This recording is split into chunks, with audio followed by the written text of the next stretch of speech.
In the building.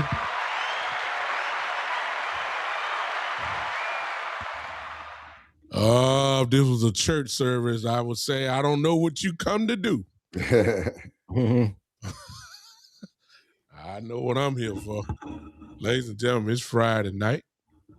We are in the house. We are in the building. Ladies and gentlemen, it is time one more time for the Cowboys OG podcast, in which you got three of these guys here that love the Dallas Cowboys and here to talk a little football with you guys about what we seen during the week. And it may not be what you heard from everywhere else. We just might pick up something just to say something. You know, that's just how we roll. And if you don't like it, we do. So it don't matter. You know, it's good to get ignorant. We don't know what it is. I feel ignorance in my system. I don't know how Joe and B-Bird feel about it, but I got some ignorance in me tonight. So I think this might be in rare form. I need you guys to share. Do that now, wherever you're watching from. If you're on all the channels, go ahead and share it out to Cowboy groups, Cowboy fans, Cowboy haters, everything. Do that for us. Let's have a nice little discussion. However long we together, we just have to have a little fun today. Yeah. With same crew, it never changes. Let's go ahead and start from the top. You see who he is. By now, you ought to know him. The one and only Cowboy Joe, my fraternity brothers in the building. What up, Noop? What's up, Noops? Shout out to all of the Noops across the world.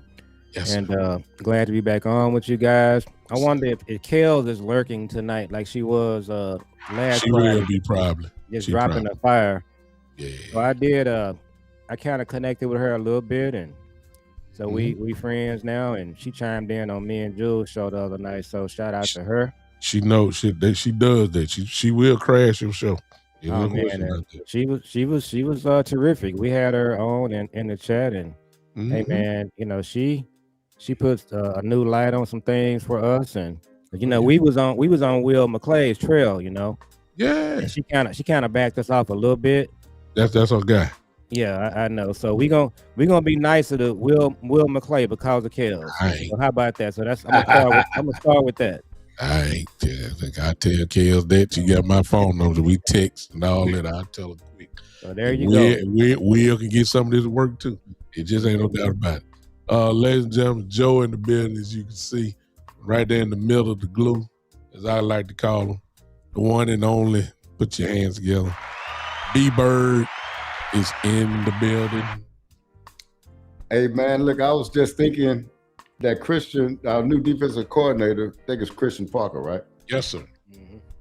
Well, he hadn't had his press conference yet, but I think he's a noob, right? He is. Well, he can have it right here on the OG podcast, man. Let's invite him over here to do it over here. Y'all got to have some kind of connection there, right? I don't know him personally, but I put him on the shield quick. Yeah. I put him on. Look here now. There's another level to this thing, so at least I'm gonna get some type of conversation with him. At least. Hey man, you know what though too? I just thought about it too. I think one of our segments ought to be, what do we feel about Will McClay? That's a good one. Now. So let's think about that for a moment. Yeah, well, hold on to that. Hold on to that, because I got something else. For if we start talking about the staff and everything. Yeah.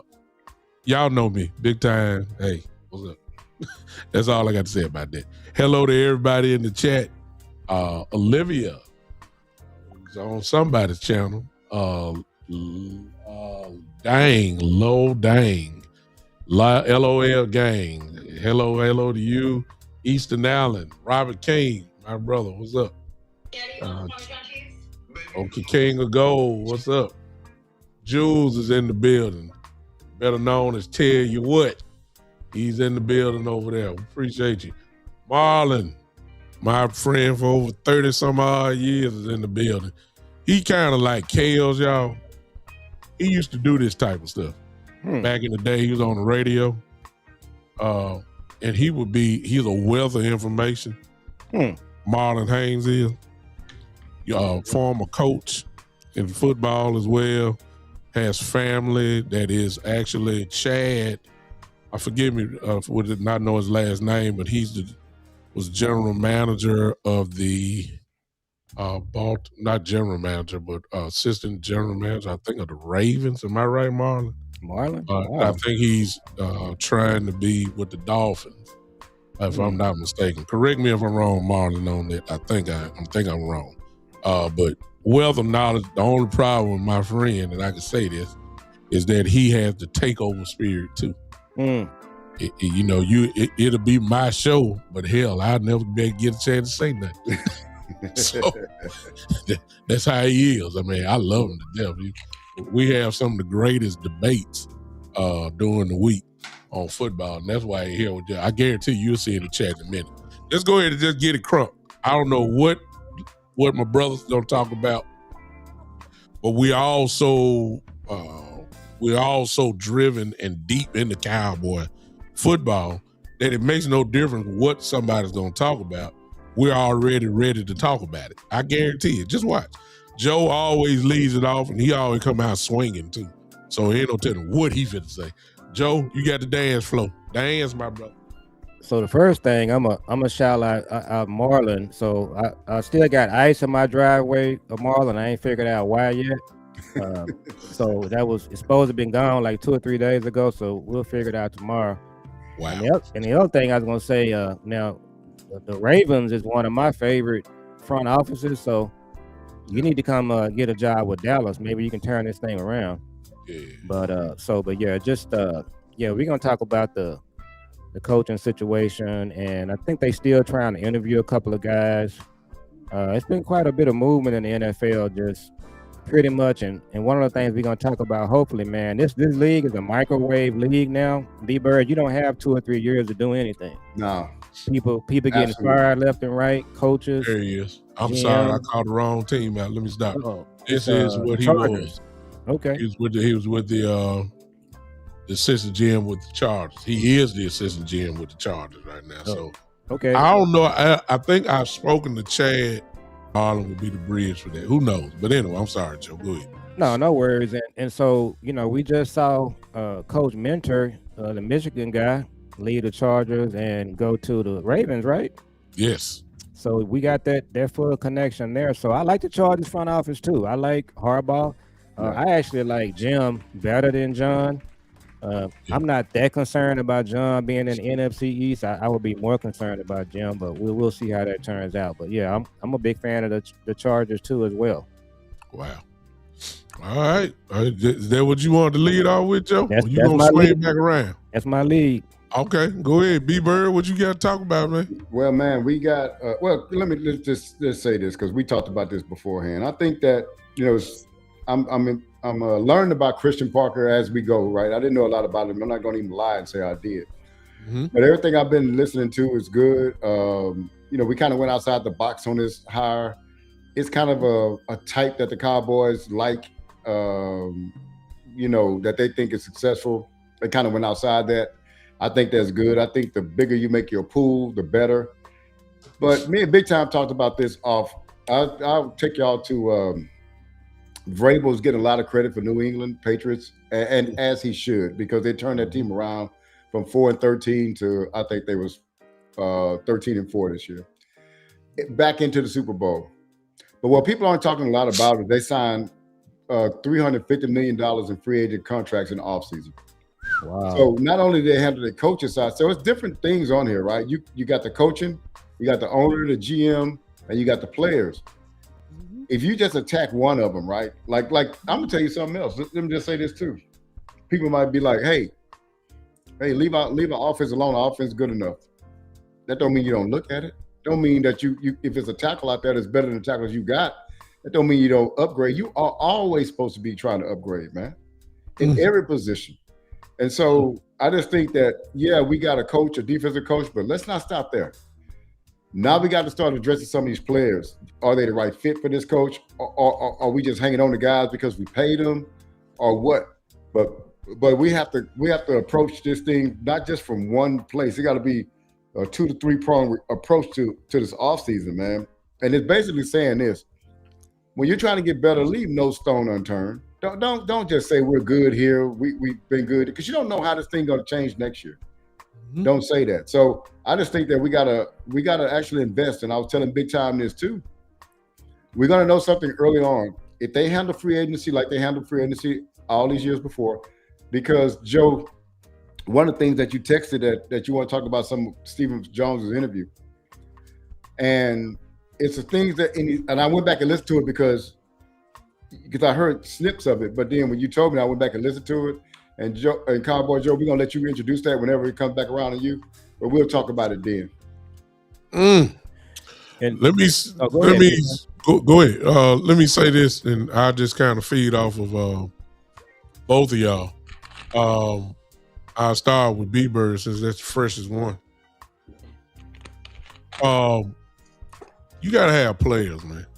This is a players' league. I don't care who your coach is. We'll use Bill Belichick, for instance. Bill Belichick is known probably as the greatest coach of all time.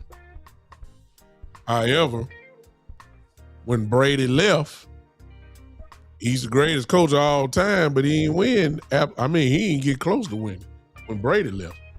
So that's what they'll let you know. Players. When Brady left to go to Tampa, Tampa wasn't thought about as no Super Bowl contender.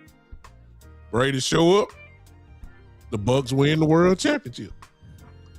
Players. Get it done.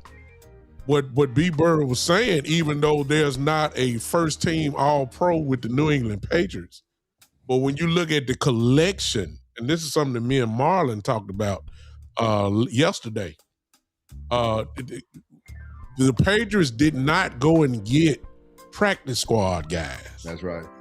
They went and got bare minimum solid guys and up. Yeah. Solid, then maybe a borderline Pro Bowl player. Then they did have a Pro Bowl player with Gonzalez, the cornerback there. So it's even though you got a collection of good guys, they're players though. And so that's the mentality that we have. We like to, as I always have said, when it comes to matter of free agency, we do it for depth. We don't do it for impact. And that is the difference. That's the reason why the Patriots are in the Super Bowl. Because not only do they have a great coach, the coach realized we got to go get some players. And you can't argue with the system. They're in the Super Bowl. Number two, and this really don't have nothing to do with the field, but you also have to have some good coaches. We found that out with Eberflus, at least coaches that know what to do. So it works hand in hand. Nope, let me tell you this, man. I don't know if you know about it, but I'll let you in on it. We already know Christian Parker, who's 34 years old, is a fraternity brother of ours. There was a hiring that went on. His name is Ryan Smith. Ryan Smith is our new defensive back coach. Yeah. Who is Ryan Smith? Ryan Smith crossed with me, Kappa Alpha Psi, in Indianapolis, Indiana. We are saying. I've already reached out to him. Wow. He's younger than us, so we got two noobs on staff now. Wow. So Cowboy Alpha Psi is slowly but surely taking over. Ryan Smith coached the secondary of the Arizona Cardinals last year. When we crossed, he was playing at William and Mary. He was a cornerback there. And let you in on this, William and Mary is the university where Mike Tomlin crossed Kappa. Wow. And Ryan Smith, Coach Tomlin saw him. Let me just put it that way. When he had some dealings with him. So, look, I know, just meeting Ryan back in Indianapolis, then, of course, since then, a few conversations and all that type of stuff. I reached out to him. Hadn't gotten an answer yet, but, he knows exactly what it is. So who knows? This thing may crank up for real before it's over with. But I'm so happy. Number one, just that a guy that I know for real or met is on the staff of the Cowboys. And now I got two fraternity brothers leading the charge to bring the defense back. So I just want to throw that in. Y'all may say, well, forget all that. No, I can't forget it. I got two frat brothers there, so I'm all in for my guys. And I know he can coach. Buda Baker, the safety for the Cardinals, love Ryan Smith. He was the secondary coach. Buda, he ain't gonna say he made. Buda was already Buda Baker. But anytime a superstar player gives credit to a coach, that ought to tell you something. So, and he's younger than Christian Parker. So just on that note, I got to say this, and then I move on. I got to give Jerry and Steven credit. I got to. Because they're doing something that they don't do. And that is they're getting out the way so far. I can't get too happy, but so far, they're bringing on coaches. I'm talking about young coaches. They've never done this except back when Jimmy was the coach. No, they've never done this. And even talking about the linebacker coach from Pittsburgh who hadn't came yet, or even Zach Orr. Zach Orr. Even if he comes, this will be a staff, man, that Jerry and Steven that really don't have nothing to do with. So I give him credit for letting Schottenheimer and Christian Parker do their thing so far. This is what we're not used to this, and it's shocking to me. So is there a change?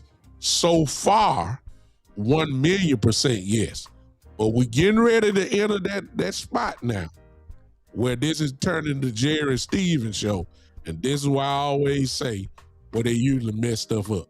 Yeah. So free agency, contract dispute, all that. This is when they mess it up. So, but as for now, so far, I salute Jerry and Steven for doing exactly what they say. Go ahead, Joe. Or getting out the way at least. I think the tipping point is going to be the Pickens negotiation. That's where Jerry can still come in and mess this thing up. And the agent for Pickens is a nuke as well, David Mulugeta. I've actually met him, and he's a young guy too, from University of Texas. He got, I think he got 2 degrees from there. But to go back to your point, B-Bird, I think what I'm trying to do, my grandson, he's watching a lot of animated stuff, and I was like, you need to start watching superheroes and super friends and all of that, kind of get that going. So what I'm trying to do, I'm trying to build a super team, B-Bird. So if we get to that 12th pick and we haven't traded it for Max Crosby, if Love, the running back, is there at 12, I'm taking him. And then what I'm gonna do, when I get off the bus, when the season starts, you're gonna have to deal with him for 2 years. We just gonna play him. He's not gonna come in and develop and all that. He'll hit the ground running. And I'm also looking at this tight end thing. This Jake Ferguson thing, it's kind of got me kind of puzzled.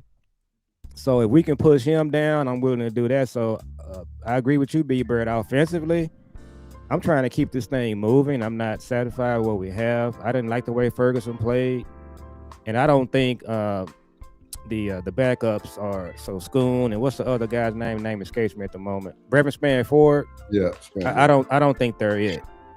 So if I'm trying to upgrade tight end also, but going back to your point, big time, what I'm seeing is it looks like they're gonna finally start taking the safety position seriously, and they just haven't done that.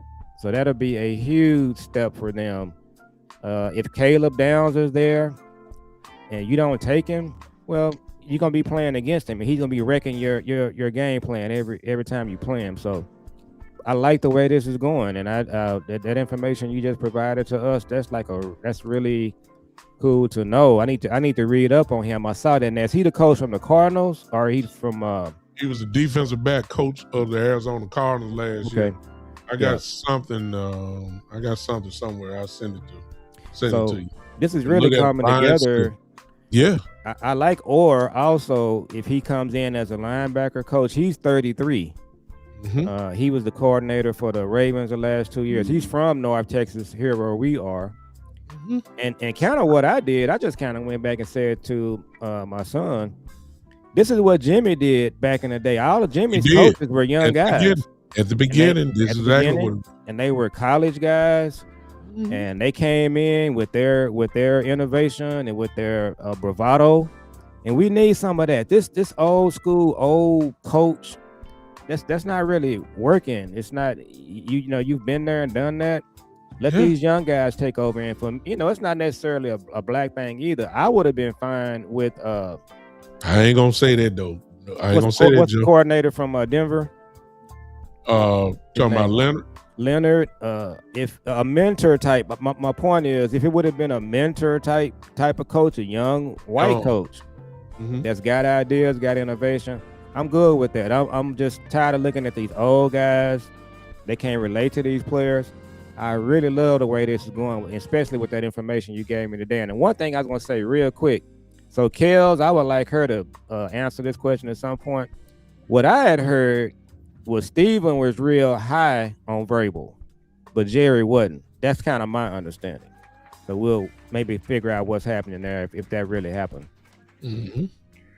So one of the things that you said that will be controversial, but it's not to me, was Jeremiah Love at 12. Let me tell you why it's not controversial to me. Caleb Downs would be, I think, because I think the gap between Caleb Downs and what we got in secondary and Love and Javonte Williams, the gap in the safety talent is huger. Is bigger. So I would definitely like Caleb Downs because what he can do, he can cover, he's rangy, he just does everything a safety's supposed to do. Mm-hmm. And so I would love for him to drop there. He may not drop, but some people will be like, why are you getting Love? Well, Love is a player, man. The thing I love about running backs, and your value is in running backs, especially in their rookie contracts, right? So how many wide receivers catch 22 passes a game? Not many, none. Mm-hmm. But a running back carries the ball 22 times a game. A running back actually has more impact on your team than a wide receiver. Now we'll look at the numbers and the fantasy football that's skewed it and all that kind of stuff. But running backs have always been valuable. So when they devalue the position, it's no different than a stock. You want to buy a lot of the stock when it's cheap. So your backfield every year ought to have a 1,200-yard capable dude, like 3 of them. I mean, you could do that, or 2 of them at least, and then you just draft another one. Why? Because to have 2 guys in there is only going to cost you half of a CeeDee Lamb's contract. Yeah. And we talk about 2 guys that could actually get 1,200 yards and 10 double-figure touchdowns, just like what Javonte did. So with Jeremiah Love, definitely, hey, if he's there, some people might be like, oh man, we need to do this, we need to do that. And I can argue that point, but I can understand that point and appreciate that point. But I'm telling you that Jeremiah Love, when I see him play, that's a back, man. And he played against top-notch competition. And he's coming to a team that has a pretty good line. I know our interior is outstanding. Our tackles are the ones that are kind of questionable, but run blocking ain't it for Steele. And so I could definitely see that move with Love, and they'll catch a lot of flack behind it, but it wouldn't be for me. Like, it wouldn't be for me. I'll be like, I like that pick. This is where the history of the Cowboys come into play, and it's also common sense kind of mixed into it. Let me show you what I'm talking about. If there's a decision that's made on Terrence Steele as far as cutting him, you lose, and I don't care what you feel about Steele. The bottom line is you're losing your starting right tackle. And I don't think that Nate Thomas is the answer. So when you're talking about spending money on a lineman, you're not going to do it in free agency because it's going to cost you too much to get a tackle. Yeah. The history of the Cowboys is to draft first-round offensive linemen. That's the history. If Steele is cut before the draft, I would not be surprised, and actually I wouldn't be mad if the Cowboys at 12 pick an offensive tackle who should be there. The kid from Miami comes to mind. Yep. Later on in the first round, we're going to have a first-round grade is going to be Proctor, a right tackle from Alabama who played with Booker. They're all going to be, he'll definitely be there at 20, if we are drafted. And I wouldn't be surprised. It just don't, common sense tell you that's what the Cowboys would do. So a lot of the draft, as far as even pick 20, is going to be based off of what you see, again, what B. Bird said earlier, in free agency. In the case of Jeremiah Love, they quick to say we take the best player off the board. Well, at 12, Jeremiah Love, just about in every publication, is a top 10 pick for some reason. And if he is there, well, That's going to be tied to Javonte Williams, who they say they want back, but because Javonte Williams has earned a raise, we don't quite know what that raise may be. And if Javonte, we talking about a cheap Cowboy team that let go of Rico for $2 million, who wasn't going to be no big deal. I'm not saying Javonte is going to ask for no $6 or $7 million, but if that is if he asks for, I think he ain't gonna sign for 5 at least, because he deserves a raise now. Then what do you do then? Just because you want him back don't mean you ain't gonna pay the price. So we just don't know what the price for Javonte really is at this point. But if it doesn't, then Love is there. But again, the history of the Cowboys say that they will never do a first round pick on a running back after Ezekiel Elliott. They just not gonna do that no more. I give you another history of the Cowboys. Go ahead. They've never won a Super Bowl without a Hall of Fame running back. I agree. So I agree. I love Love. I think he can come in and tear places up, to be tear some people up. To be honest with you, so I just don't think they would do that. I think they really locked in on that. But why not do it? Why not look? Let's get greedy. Shoot, go ahead and draft Love anyway. You talking about a 1-2 punch? Hello. I was getting ready. Big time. I was getting ready to get into that. I was going to say that. Look, Devontae's contract is so low. It's not like the decision of signing Pickens because we got CeeDee Lamb, two $30 million dudes. No, we're talking about a rookie contract, and we're talking about a guy that may make $5 to $6 million a year for 2 years. Contract 2 years. He might just do 5-4. It could be. Yeah, so that's really in the grand scheme of contracts, left tackles, quarterbacks, franchise wide receivers, defensive ends. That contract is minuscule versus those contracts. So and then you'll get Love. Let me add to it. Then you get Love on a rookie deal. That's what I said, on a rookie deal. You get 2 quality running backs for less than what? $9 million a year. $9 million, yeah. It's probably cheaper than that. I just threw that out there. And then you get to keep him for 5 years. Correct. Because the first round pick is a 5-year contract. Correct. Yeah. So, come on now. Get greedy. You know what I'm saying? And let me throw this in. I'm sorry. And Joe, I'm coming back. This the reason why you may need to get somebody like a Jeremiah Love, a weapon.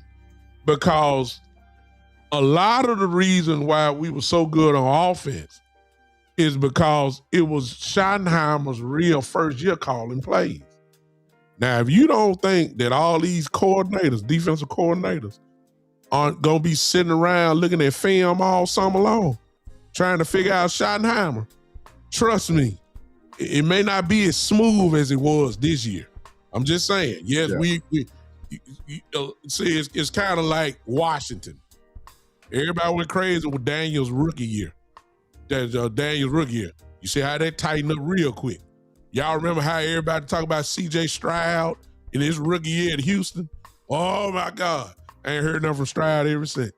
You see what I'm saying? So the team, these coordinators are too good. They going to lock in on Schottenheimer. Notice all the talent. Look at all the motions and all that. They gonna lock in. I'm not saying we're going to go to work. I'm just saying it may not be as smooth as it was this year. Yeah. Go ahead, Joe. I'm sorry. So the scenario I gave you guys, I've been looking at some mock drafts, and I looked at a couple this week. When we got to 12, everybody else was gone but him. And so one of the mock drafts I saw, they got the Cowboys taking Kedrick Falk at 12. If you got a choice between Kedrick Falk, the defensive end from Auburn, and Love, I'm just taking Love.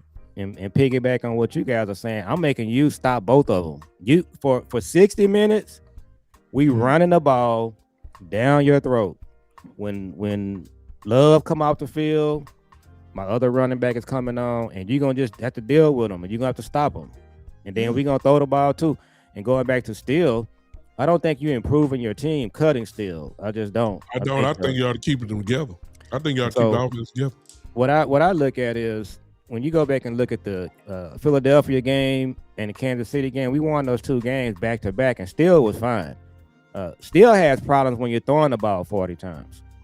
And Tyler Guyton does too, by the way. So, no, you're not improving your team cutting still. But what I'm trying to do, guys, I'm just looking at these scenarios. There's some scenarios where we just get wiped out and there's nobody there but Love, or there's nobody there but the corner from LSU. I just want the Cowboys to take the best player, whatever position, and don't reach and end up with somebody like Taco. That's a problem. So yeah, I'm looking at a lot of these scenarios. We're on the edge of being wiped out. Now, if you trade back, okay, that's fine. You gotta have somebody to trade with. But in this other draft I saw, they got us taking either Sonny Styles or CJ Allen at 20. I'm good with that. So at the end of the day, guys, just take the best player. And then I want to ask you guys this. How many more years does Dak have? Do you think he has 2 or 3? Realistically. In his prime? Not with his contract and everything before they either cut him or trade him. They really it's 2. That 3rd year, they can go and do some business. They can do some stuff with him as far as getting rid of him. I say 2. I think it depends on, how he performs and how far the team goes. I mean, if in 2 years we're in the NFC Championship game or in the Super Bowl, I mean, it's going to be hard to be like, well, we're going to leave. No, if he's still playing at the top level and we're moving and get going farther as a team, then you keep it together. You know what I'm saying? These quarterbacks are playing with Tom Brady and what he did. These quarterbacks are playing a lot longer than what they did back in the days, man. Yeah, I just think that you just keep building this team, and you look at the next 2 years with Dak in his prime. If it goes past that, great. At the end of the day, you just build a good team. But my only push, no, it's not a pushback, observation. Now I say that. My observation is that, as I said to B-Bird, this team really is too good to have a 7-9 record. The defense was horrible, but I think that was primarily coaching. I said all that to say that you're not going to get this opportunity again. I don't think that we're going to be 7-9, 6-10, none of that no more. The chance of you getting 2 picks in the first round, whether you use them or trade one or trade both and get somebody, you're not going to get this opportunity again. It'll be a while before you get this type of thing. And then when you mix that up with the money, we looked at it last night. Dak Prescott, I wasn't on the show, but I was watching the brothers, Boss and all them. Dak Prescott cap is $74 million if they don't do nothing. You know that's not going to happen. Yeah. They're going to restructure his deal. CDs is over 30. They're not going to do that. They're going to restructure both of them deals. They're going to free up a whole lot of money just with those 2. They cut Steele, that's I think $13 million. There's some other guys. Once they added it up, it was almost about $80 million worth. So let me tell you something. This is why I'm saying it's rare. You're gonna have draft capital. No, you don't have nothing in the 2nd and 3rd round, but them 2 first-round picks are huge. You got all this money for free agency. You can create that. You got to go ahead and put your foot down now.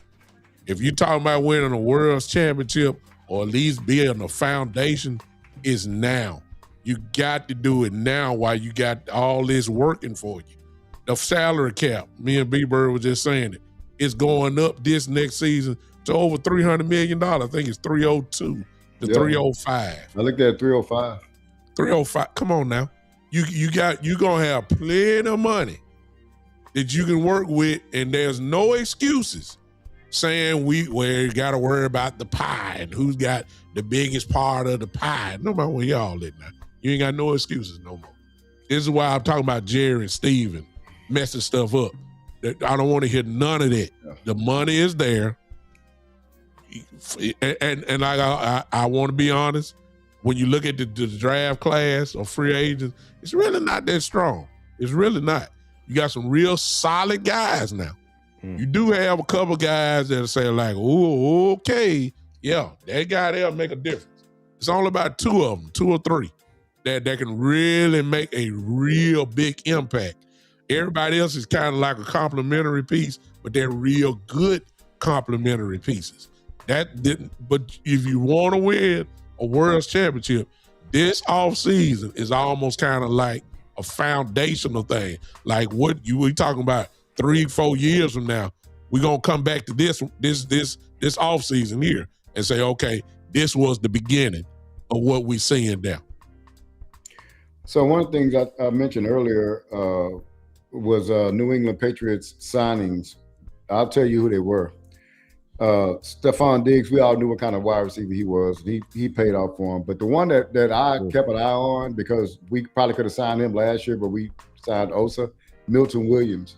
Yeah. He showed up, man. Big time for them. Woo. Then they had Carlton Davis at cornerback.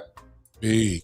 Harold Landry, Robert Spillane, Morgan Moses starting offensive tackle for them. Guys, Mac Collins, Austin Hooper at tight end, Joshua Dobbs as a backup quarterback. But what that says is these guys, most of these guys, there's like 11 guys on here. 9 of them or 8 of them made impacts. You know what I'm saying? And 3 or 4 of them was like pretty much Pro Bowl level players, man. Mm-hmm. And so they not only got their head coach, Vrabel, but they also gave Vrabel some players. And I just named some of those guys. One of the things that I heard, thanks Cowboy Joe for just bringing me to go listen to a 10-minute interview from Stephen Jones. They asked him about free agency and was it going to be a different, I can't remember what the wording was, what the question was. They basically asked him, are they going to try to tackle some needs before they get to free agency? And Joe, if you heard the interview, he said, yeah, we're going to do like we always do. You know, we tackle needs and then we go to the draft and be able to kind of just draft. I was like, I actually, my face actually did this. If nobody was like, I was like, what? No, you never really do that, right? You've never really tackled your needs in free agency. Now, you might get a linebacker, but that's not upgrading the position. That's kind of like getting somebody a body in there or something like that. Okay, like Kenneth Murray. You didn't necessarily upgrade that position. You just got somebody in there that can play the position. And so depth. Yeah, that kind of disturbed me a little bit when he said that, because that's kind of myopic for him to be thinking that, like, that's what y'all do. Y'all don't do what I just read off what New England did. Y'all don't do that. And so, free agency is going to tell us a lot of things about the way they approach this thing and the way they handle the Pickens negotiation. If they handle that, if they come in and handle that thing quietly with some dignity, which is what I always accuse them not doing with certain players, they don't have a dignified approach to it. If they handle it with some dignity, I'm good with that. I'm saying they change it a little bit. And the dignity, I want to see Christian Parker's press conference, and Jared needs to show some dignity in their press conference. Now come in there with this guy's family there and do the kind of stuff he normally does. I want to talk about Seattle. I saw this stat the other day. It's an amazing stat. In the last 30 years, they have made it to 4 Super Bowls. And I had to think about it. I knew it was 2. You know, you had the one they won with Russell Wilson, and they lost the one. They're going this year, and then the other one was they lost to the Steelers. And so the Seattle Seahawks have rebuilt their team 3 or 4 times in the last 30 years. And then you're talking about New England guys, and look at what they've done. And so I'm still just wondering, to your point, B-Bird, they should have somebody at the Star right now in the office studying what Seattle and New England did and implement that. And that's what the guy that owned the company that I work for, Fred Smith with FedEx, he was always looking at what other companies were doing. You know, we were a giant, but he would just look at the small companies and say, this company right here is doing this. We're going to do it. I need you to tell me how you're going to do it, and I'm going to give you a deadline to do it. And we did that all the time. So I'm wondering if there's somebody at the Star looking at New England, looking at Seattle, looking at these teams. And it's a rhetorical question, because I don't think there is big time. And that's the problem. It's not, and because this is where I keep saying all the time, and I hate to be repetitive, but there's always a point in the off season. It's like somebody is driving, and then you have to move out the driver's seat to get the passenger side. Right after the season, whoever the head coach is, there's firings this is where they do the driving.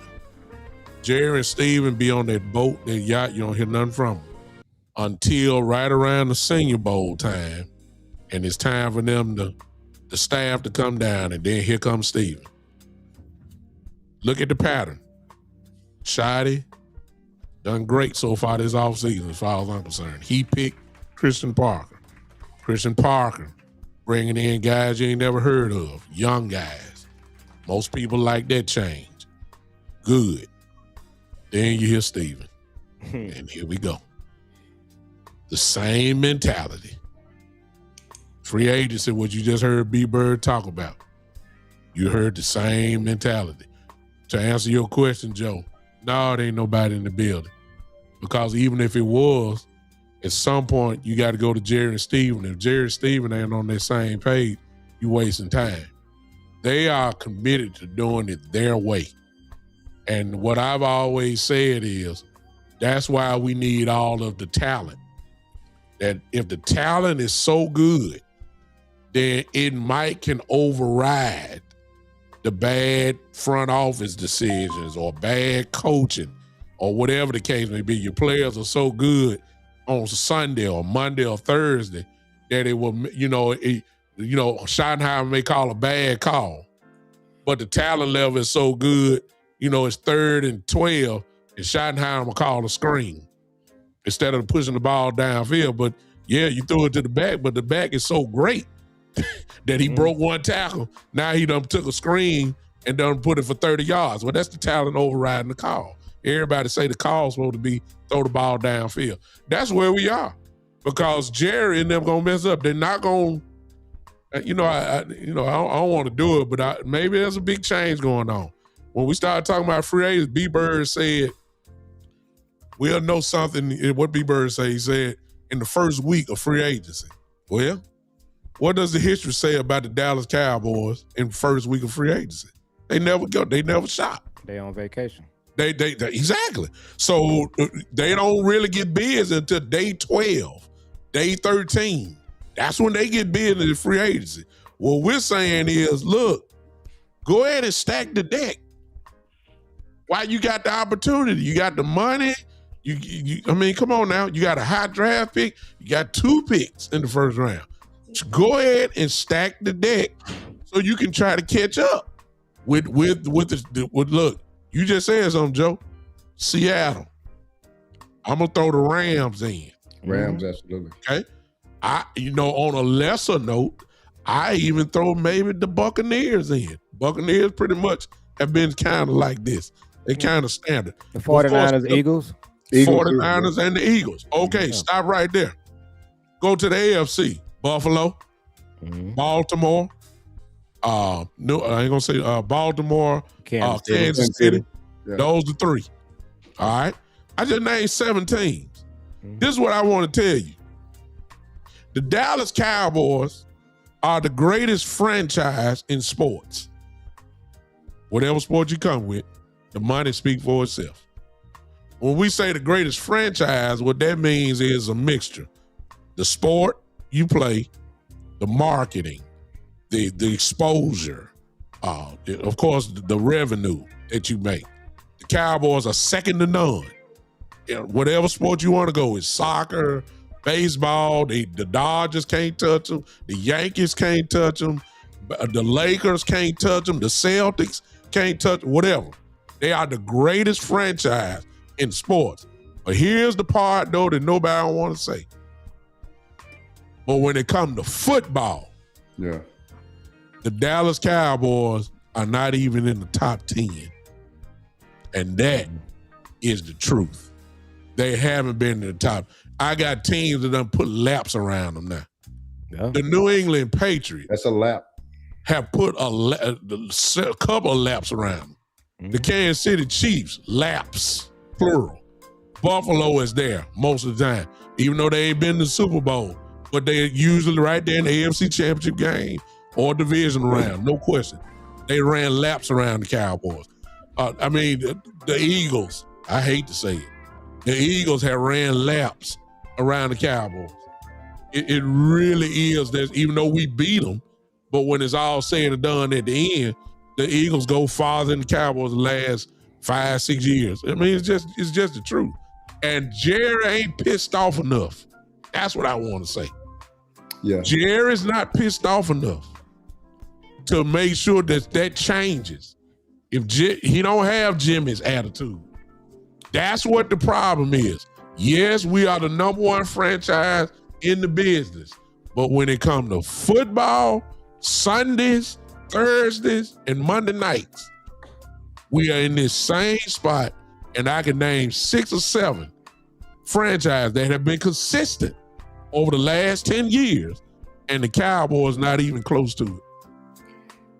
So I wanted to refer back to something Joe said when he was talking about the FedEx, and it's called best practices, right, Joe? That's what it was. So when FedEx and UPS are competing against each other, you have to find the best practices to get on top. Okay, so here's the deal.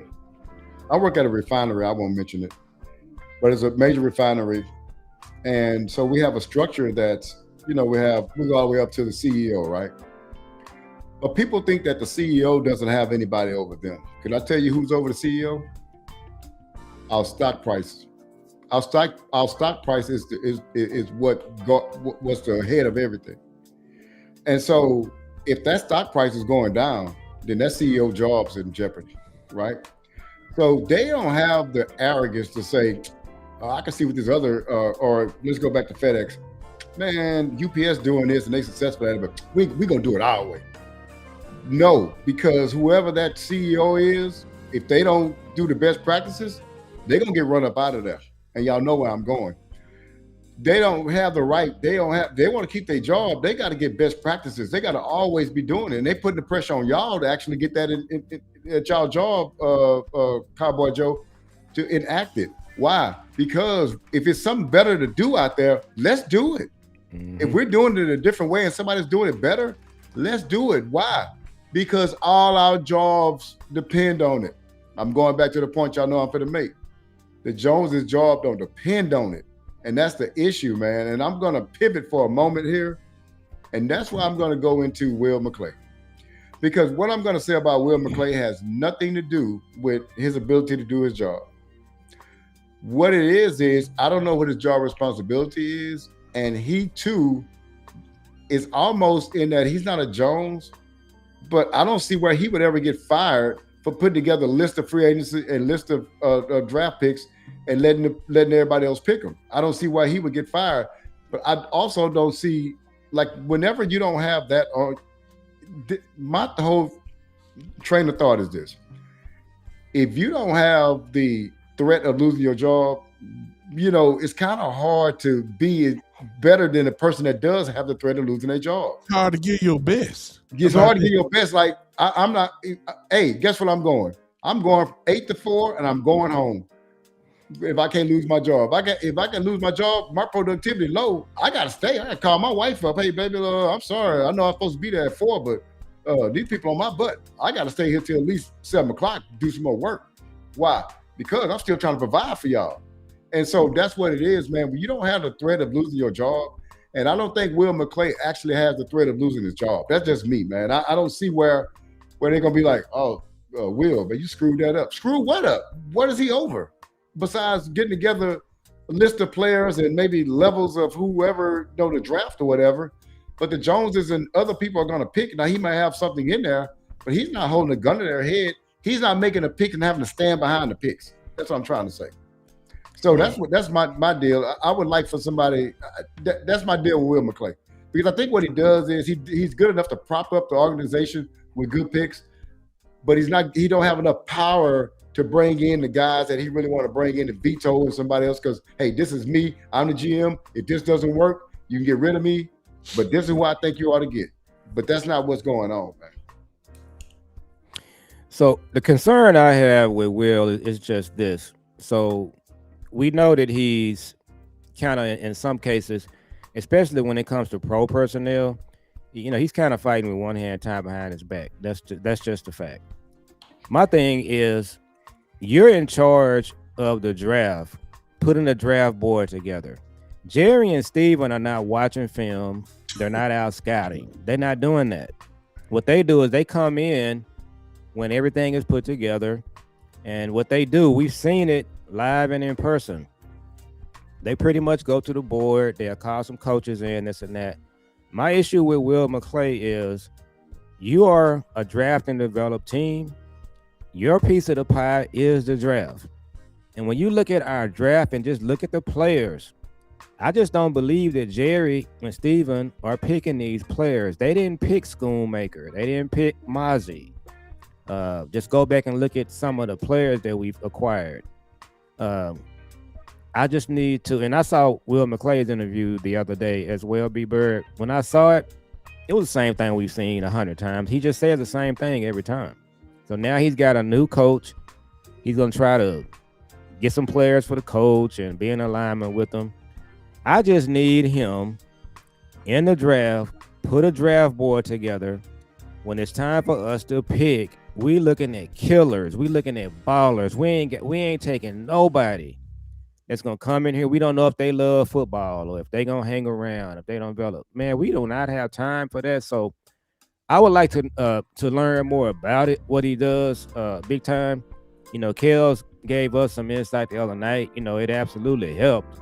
And so I just want to just know, okay, when we put a draft board together, what's happening with our scouting? How are these players getting on the draft board? That's kind of my question, big time. You got the scouts that fly out during the year, different sections of the year, watch games, and write those down, report it. He to his credit, he runs a pretty good scouting department. But as you said, the problem is not with the scouting department. The real problem is with the general manager, because he's totally dependent on Will and the scouting department. However, if you had a real football guy there, then his interjection would have more value. So your question is not really with Will.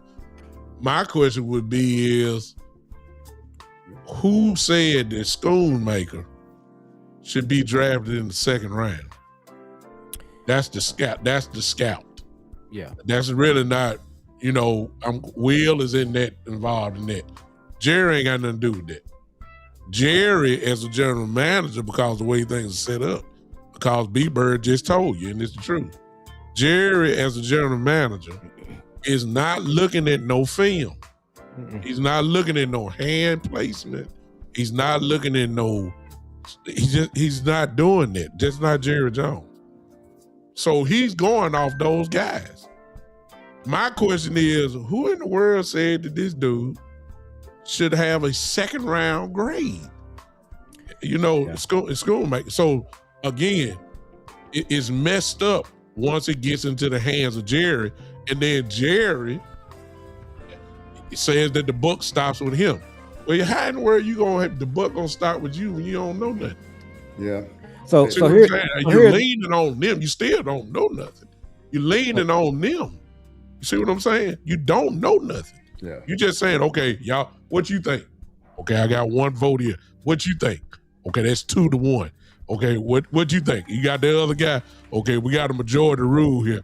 Okay, I got to make a decision. I'm gonna go with the majority, and there your pick is right there. Yeah. But my thing with Will, we'll go to you, B Bird. He is the football guy. That's his piece of the pie. He's in charge of. He's the head of scouting. It's his group. So he's the football guy. It's not Jerry. It's not Steven. So my question is, when you look at our draft boards over the last 10, 15 years, I don't know how long he's been there, but he is the football guy. So when you put a draft board together, you're the head of scouting. How are we putting a draft board together that puts Steven and Jerry, and answer your question about Schoonmaker, what happened with that draft? McCarthy wanted a tight end. I don't know why. Absolutely. No, that's what happened. I still ain't figured that out. I ain't figured it out yet. We can ask Phil about. He moved him up. What happens? And what happens, Joe? What happens when McCarthy wants tight end? But Will wants this defensive tackle. Yeah. Who gonna win? So they're gonna win that. That's a problem with your structure. They've kind of been all over. They've been all over the place with it. So in that draft, McCarthy wanted a tight end, and so because Will was able to trump him and take Mozzie, they came back in the second round and said, "Okay, McCarthy, we're gonna give you a tight end. So just pick one." That's what happened. So let me, while it's hot on my head, let me throw this in then. And B-Bird, I'm gonna throw it to you on this one, okay? Cause I don't want the chat think we just complain. We trying to figure things out here. If y'all ain't noticed, I think we've already figured it out. Yeah. But what's the solution? Here's the solution. What's the chance of this happening? I already know. Well, you done let Schottenheimer run the show so far, right? How about you go with that football guy and Will? Why don't you let Schottenheimer, because he's watching film. Schott and Christian Parker, they're watching. And since they're running their offense and their prospective defense, how about you say, let the battle come there and then let Will come in and y'all just sit there and just hold back and just wait until they figure this thing out. It's called a war room. It's for something. Everybody ain't gonna agree with everything. I'm saying let some of that power go to the football people. Your football people in there is Will, Schottenheimer, Parker, and the position coaches. That's the football people in the building. Not your. Listen, y'all. Do you know that Jerry Jones asked his grandson about DeMar and Overshawn? Overshawn, yeah. Are you kidding me? And you saying let's take him based off of what your grandson said? That's come on now. So you're absolutely right. And so when you say Will McClay, the head coach, just so that'd be Will McClay, the head coach who's the offensive coordinator and defensive coordinator, are to get together and almost get the board together and all that. So what you're saying is they should run it like a regular team runs it. And that's what you're saying. That's what a regular team like Seattle does. And so that's what yeah, like Kansas City does. Yeah, like everybody else too. The Patriots. So let's just do that. I'm dead. And I can B-Bird, I can get a high schooler from down the street to figure this out. It's not that complicated, but they don't do it. So one thing I've always thought about, and I don't know if y'all have ever heard this before, Big man. Time. You all right over there? Yeah, man. It's just that simple. But they don't do it though, guys. It's that simple. It's really that simple. It's the way B-Bird said that. That was beautiful. The way you dropped it in your lap. That was beautiful. And they ain't figured it out yet. Hey, so one of the things I've always listened to on 105.3, when they talk about Jerry and making the draft, they always talk about him doing it as a team effort. I never thought that was a positive. I think that a GM should be there to have his thought processes, study the people, look at the draft board, talk to his scouts, and have his mindset on something. That don't mean he can't be swayed, but it should never be just what you said, big time. 3 people over here, 2 people over there, 3 people win. It should never be that because you have no knowledge. If it's Belichick doing it, I ain't got no problem with it. Yeah, me either. Because I know he a football guy. Yeah, I know what he doing. He watching stuff. He watching film. Man, don't go to sleep. Long as it's a football guy doing it. But if you're a football guy posing as the football guy / general manager, but your whole thing is dependent upon other folks. Yeah. And then you're split. Then you calling your grandson to get his voice into it, who ain't got nothing to do with this stuff. Then we got a problem, as Cowboy Joe just said, with structure. Yes. And the structure is off. So The solution is since we got the same faces, you got to change the system. And the only thing that I can see is that you have to let the football people, the ones that are watching film, the ones that are scouting, know what to look for to fit their system. Let them give them just a little bit. Yeah, you're going to sign the check. Yeah, you're going to turn the card in.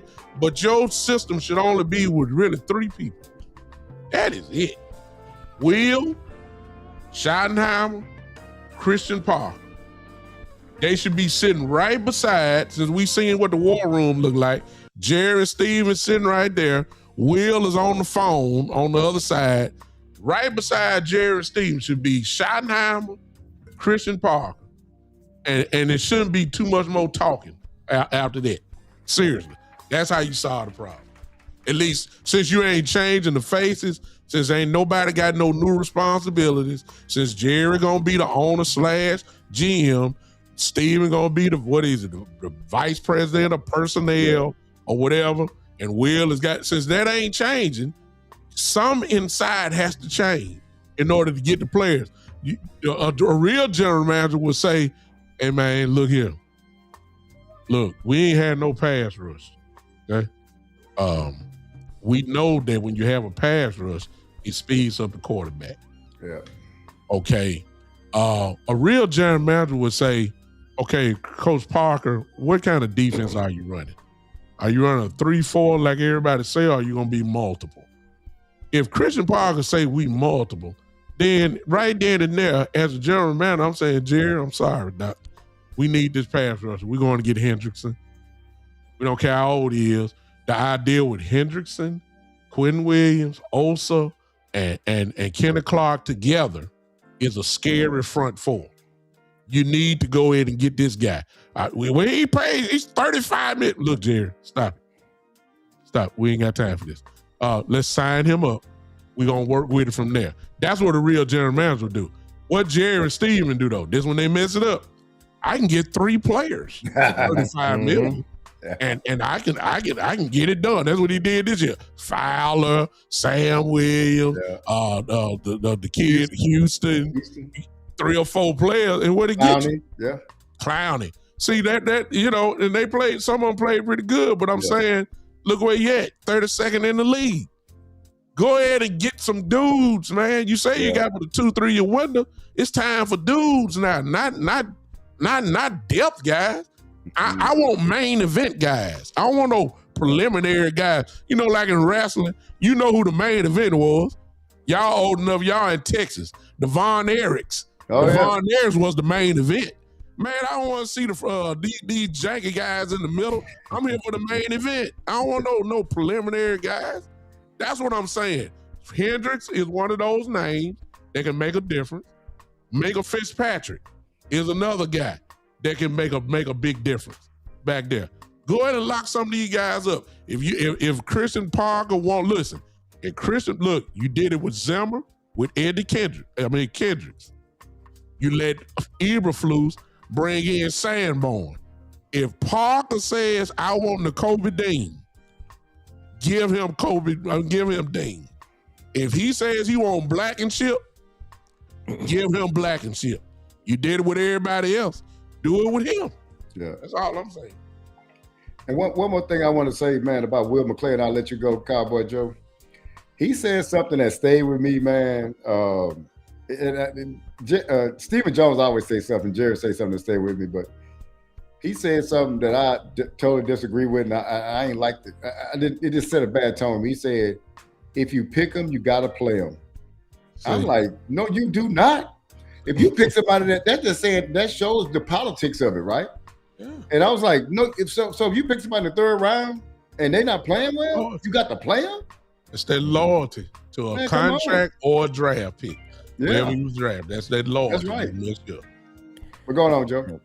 And that just goes back to your scouting, and it goes back to your board you're putting together. You need to put players on your board.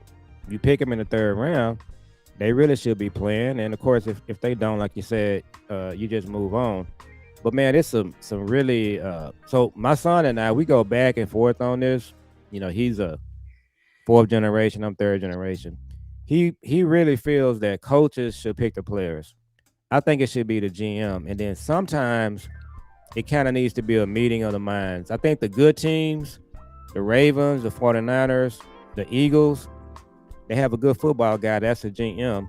I think Will McClay could be that guy on the draft, but I just think that when he puts his board together, I just like, it's like, how did this person get on your board?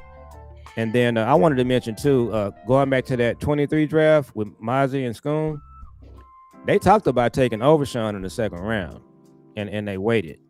So I think that what we got to look at is these coaches that are coming in. I'm not 100% sure, big time, that I want them picking the players. That's my son is on board with that. I just think Will McClay should just pick the players. Now, well, let me say this: Will McClay should put the board together. When they get to the pick, he should recommend who they take. And there's this thing called tags are touching, B-Bird. When you got players on the same level, they're pretty much, you got Jordan Love, you got Sonny Styles. At that point, you can at that point pick for need. I just see Dallas, they're just all over the place, man. You just don't know. You look at the draft and you say, what are they doing?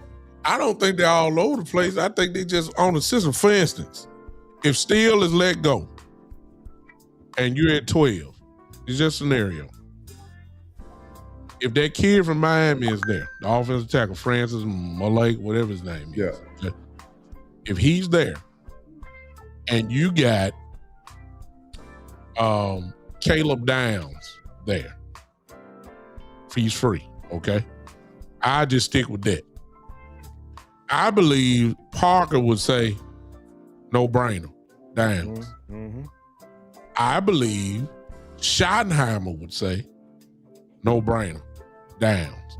Well, I ain't gonna say that. He might have a little split. But I do know what Jerry Jones will say. Jerry Jones, we heard it for 20 years. That offensive line got to be great. That offensive line, you got to be, and their history is that they love the offensive line.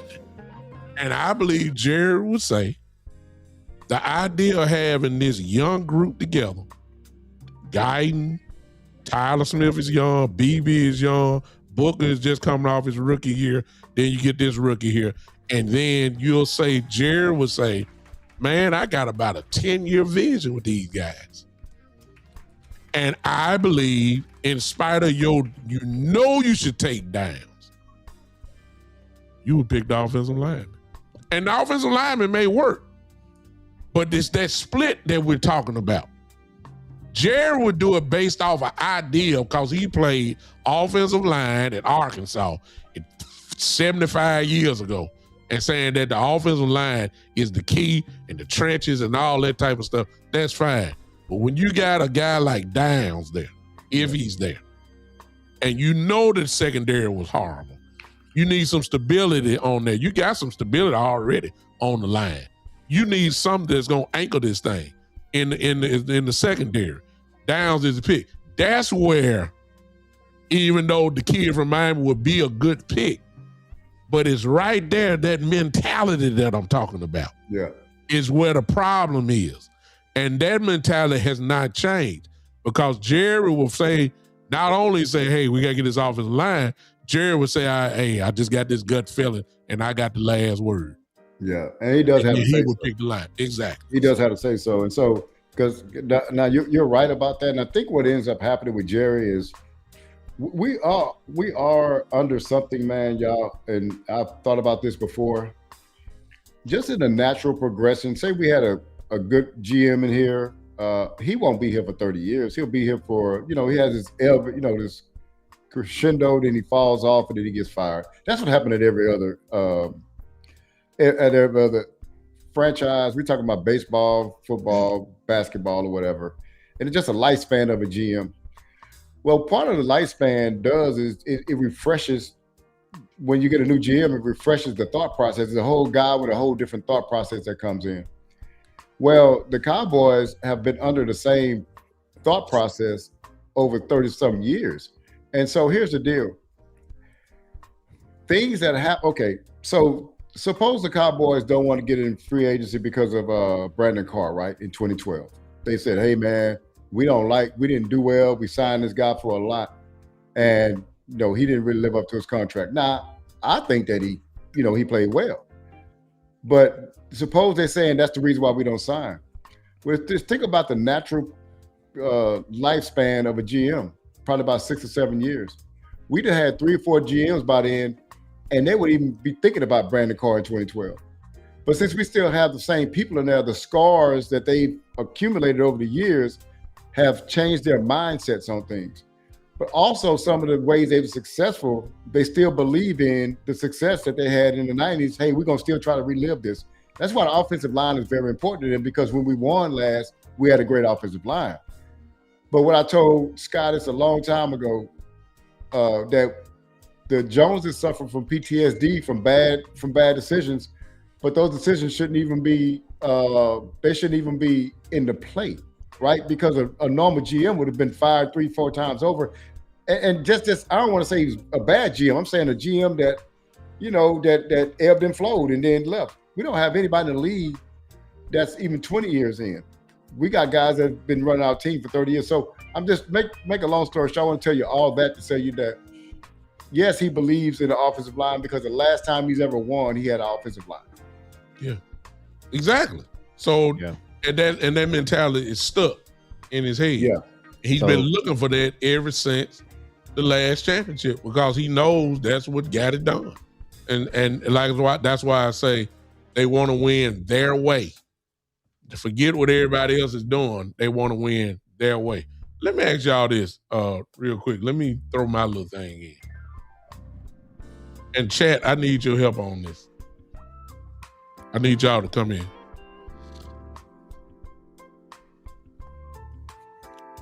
Got 2 picks in the first round, but the next pick is in the 4th round.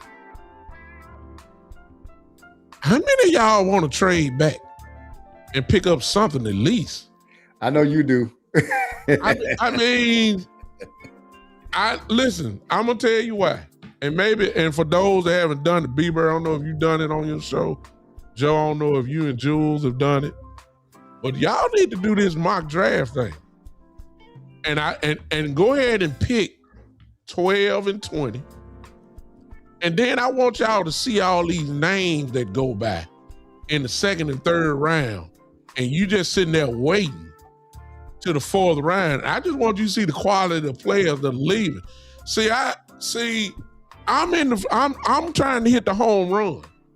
I'm not trying to be Pete Rose in this thing. I'm not trying to hit doubles, and I'm not trying to be the all-time hit guy. I'm trying to knock the ball 700 feet over the wall. And I feel like you need to stack the deck. You go ahead, and I ain't saying draft coming out. If you'll take this. Let's just say somebody trying to move up in the first round. They move up to take your 20, but you take their last pick in the first round. You may move down 3 or 4, but you still got the first round pick. But you also done picked up at least a 3rd round pick or a 2nd round pick or whatever. That sounds good to me. I'm sorry. I know Sonny Styles might be there at 20. That's fine. I get it. But come on now. I want to know how y'all feel about it. I'm good with either way, but I'm just saying 4th round a little bit too long for me. And somebody will say, well, you got 2 picks in the first round, so that'll count as really 2. And that's fine. But I'm trying to trade down.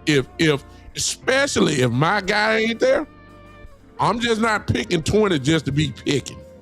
Yeah. If my guy ain't there, I want to know what can I get for that 20th pick. That's what I want to know. So my concern with that is, I'll just go back to what we've been talking about. They can trade down, but it just depends on who they select. It's just when they've traded down in recent years, you've got Josh Ball, Matt Waletzko. They drafted a guy. He's in the 3rd round. His name was Viliami Fihoko. Yeah, I remember him. He was never active for a game. You 3rd round pick. No, the sad part about him was he was a first-team All-American from Utah. Mm-hmm. I think he was one of the better sack guys in the country. But the problem was he was 6'3", 240 some odd pounds. And you know good and well, a right tackle gonna eat him alive. And you're right, Joe. He never got on the field. Yeah, you That just goes back. report. And the reason why I said that, because that is a prime example of what you just talked about, Joe.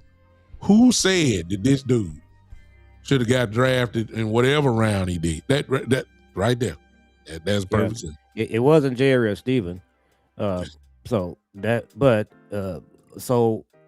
what I would like to do, and I'm not, they can just, when they trade down, when they pick, just pick up the phone and call the Steelers, not the Steelers, I'm sorry, Seattle, call New England, call the Ravens, and just say, who would y'all take right here?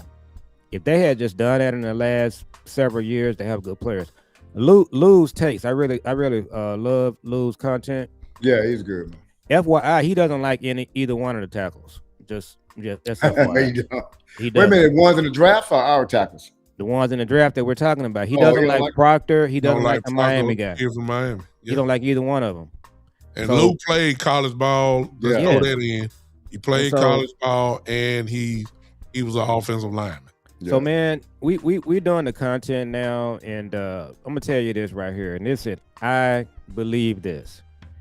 I could put Jeff Kavanaugh, Bosh Lombardi, Will Steele, Fuster King, and my son in the Cowboys war room the last 5-10 years, we would have been in a Super Bowl by now. They just they do it. If you did it on your show last night, big time. The problem is the Cowboys are not doing that. They get in the draft and they just pick players, and you just say to yourself, okay, like what happened here? How did this player get right here? Reach. It doesn't make any sense. They did it last year in the 5th round. We needed a running back. It was 7 running backs on the board. All they had to do was just take them. They traded up and took the linebacker. His name escapes me at the moment. They reached on Mozzie. Oh, well, definitely. Mozzie had a second round grade. Yeah, they reached on Mozzie. They in that draft right there. Bad draft, man. They liked Sam Laporta. They liked Kincaid. If they had just taken one of them, they would have been fine. Now, Sam Laporta was in the 2nd round, but they just could have took Sam Laporta where Mozzie was. And Sam Laporta right now, he's your number 1 tight end. Kincaid, he's a Pro Bowl tight end. Kincaid too. But what they did, and this is another thing that we got to talk about at some point. What they do is they're always talking, so they let everybody know what they're doing. So in that draft right there, and Kels might confirm this, everybody knew they wanted a tight end, so Buffalo jumped ahead of them and took Kincaid. Okay, yeah. And so when that happened, they just took Schoon, which was a really bad mistake. But this is the kind of thing they do. So Marlon, go back to he said something earlier. He said management should pick the players, and that's what I'm saying. Just let Will McClay pick the players. Let him put his board together, and then Will McClay is telling you who to draft, no matter what. If it's Proctor, if it's Love, whoever, just let him pick the player, and then Schottenheimer, whatever he does, you're just gonna go out and coach him up. That's what I would do. And then we'll know what Will McClay is doing, guys. We'll know. So I want to ask y'all a question. Just on a regular draft, you got 1st through 7th pick, right? Yeah. And you got 1 pick in every round. Just an old-fashioned regular draft. How many impact players do you expect to get from that draft?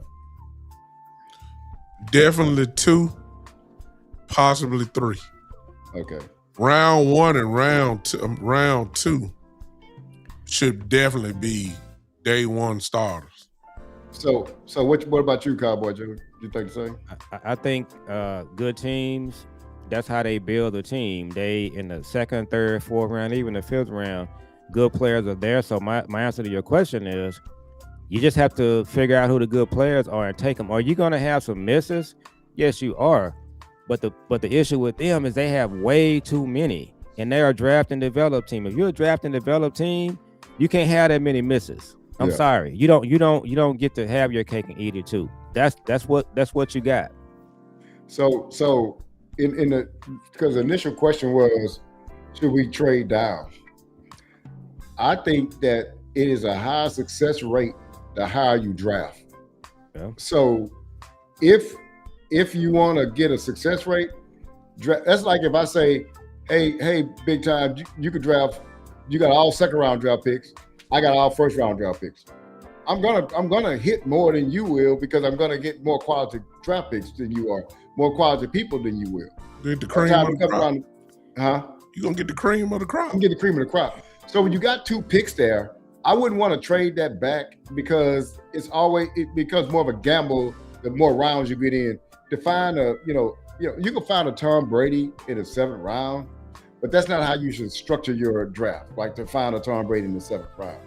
I guess, and you're right, B-Bird. It's no right or wrong. I ain't got no problem with this drafting. But what I'm saying is that I just know that the Cowboys' phone is going to be ringing without a doubt for that 20th pick. Because everybody knows they don't have a 2nd and 3rd round pick. Yeah. And I think somebody is going to make a real nice offer that especially if they ain't locked in on a guy like, let's say for instance, most mock drafts that I've done at least, at 20, Sonny Styles has been there. A lot of people have been calling his name out. Linebacker from Ohio State. Yeah. If the Cowboys are not locked in on Sonny Styles and they feel like they can get a linebacker later on, maybe Jacob Rodriguez from Texas Tech in the 4th round, a great player, or the kid from BYU, Jack Kelly, or somebody like that you can get later. If they ain't that locked in on Styles, that somebody's gonna offer them something that I think that they ain't gonna refuse. That's just me, because I think they're gonna get greedy. Yeah. Which ain't a bad move. But I just know, let's just put it this way, B-Bird. You're right. Don't kill with your for sure stuff. I'm good with that.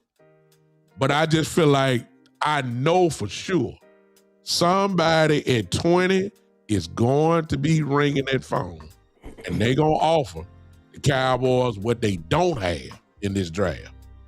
Either 2nd, 3rd round pick. Let's just take Sonny Styles versus Rodriguez. How much better is Sonny Styles than Rodriguez? I think he's way better. I do. I think Styles he's bigger, he's stronger, more. Both of them love contact. He's faster. He is a 1st round linebacker. Yeah. I don't think that Rodriguez should be, projected in the 3rd or 4th round. Rodriguez was a monster for Texas Tech.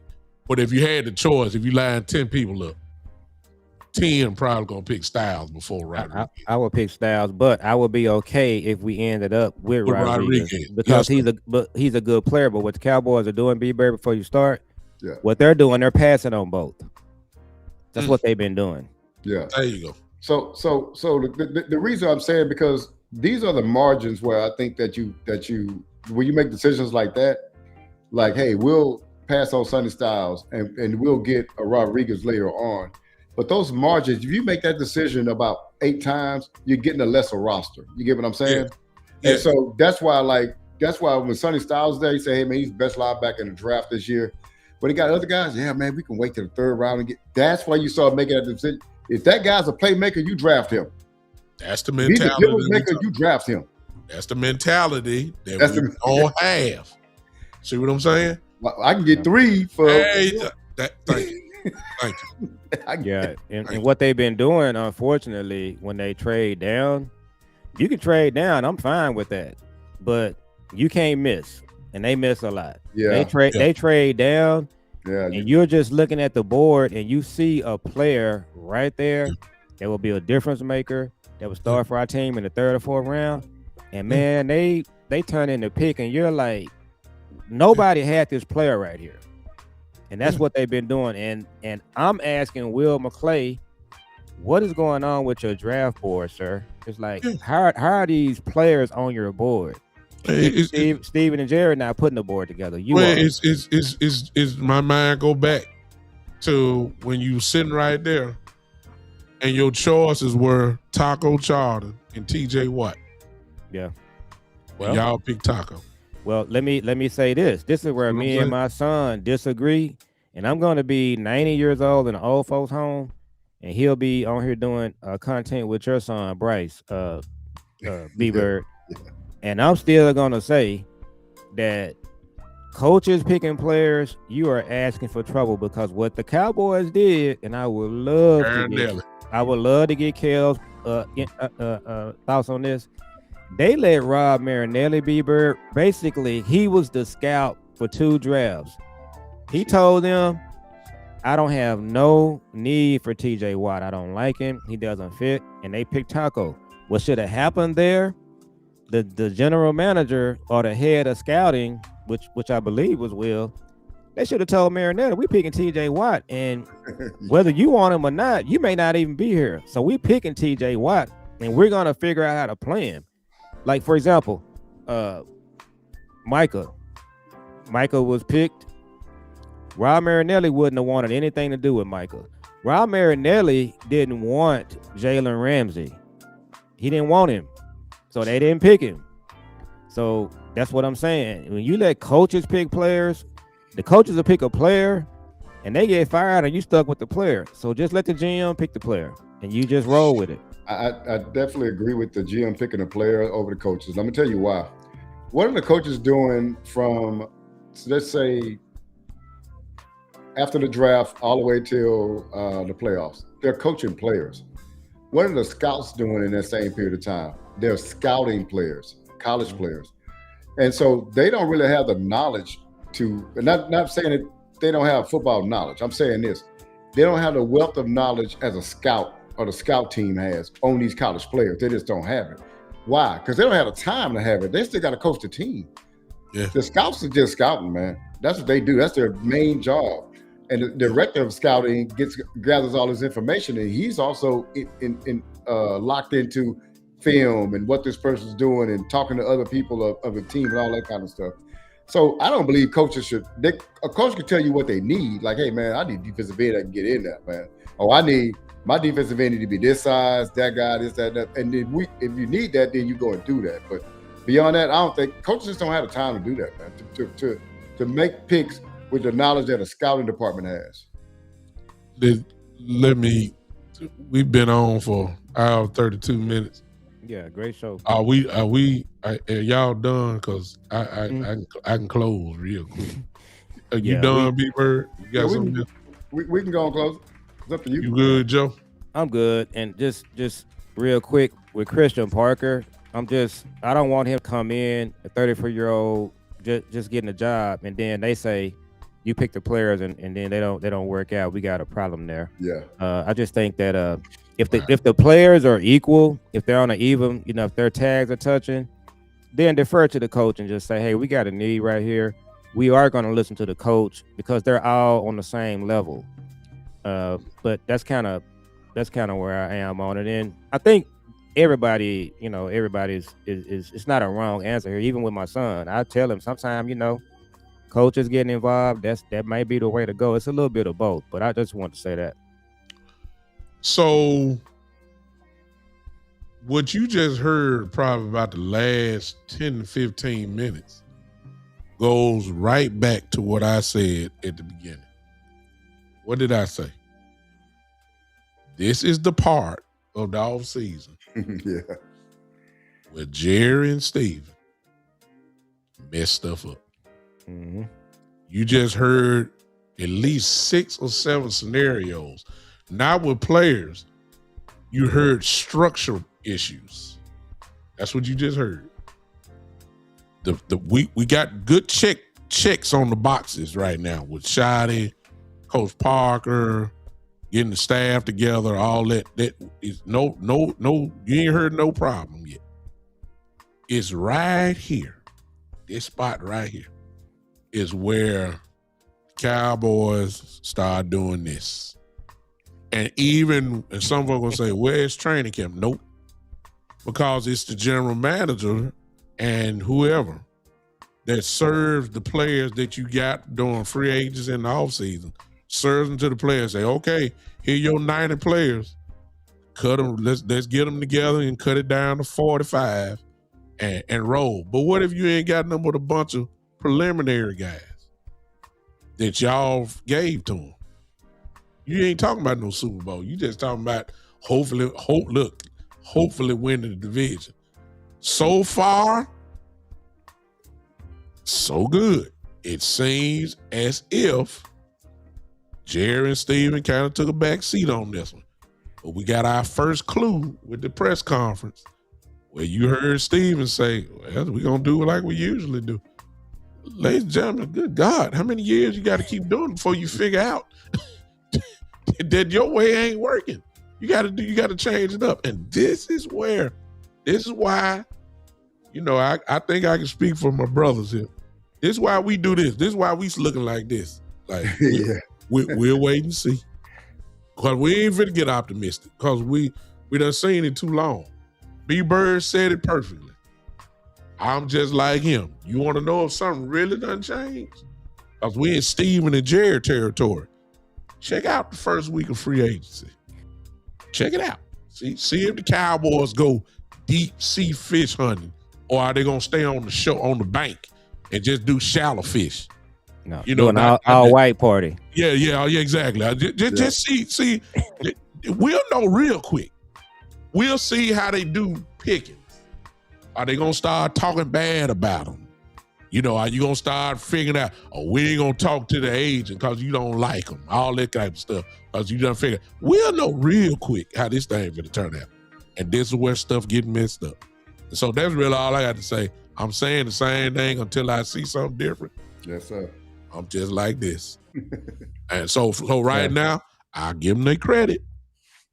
But stay tuned. I'm Big Time. Y'all know where to find me. Big Time Show. Everywhere. Just look on the Big Time Show. Appreciate all you guys. Listen, we see all your comments, but I guess y'all done figured it out. We kind of like three guys just having a conversation. We see your comments. We are, maybe we have to incorporate that. Don't charge it to our head, charge it to our heart. We'll start figuring out ways to incorporate you guys. Maybe bring in the call-in line. Maybe we'll call and let that happen and do it like that, just to spice up the show. But we appreciate all you guys sitting here with us for these hour and a half or whatever. Just hang with us. Thank you guys. Turn it over to Joe. Man, this has just been another great show. I mean, we doing it every Friday. We just knocking out of the park the way I see it. So our show is called Father and Son Cowboys and Sports Talk, or you can just type in F as in Frank, A, S as in Sam, Cast, and find us there. I do a show with my son.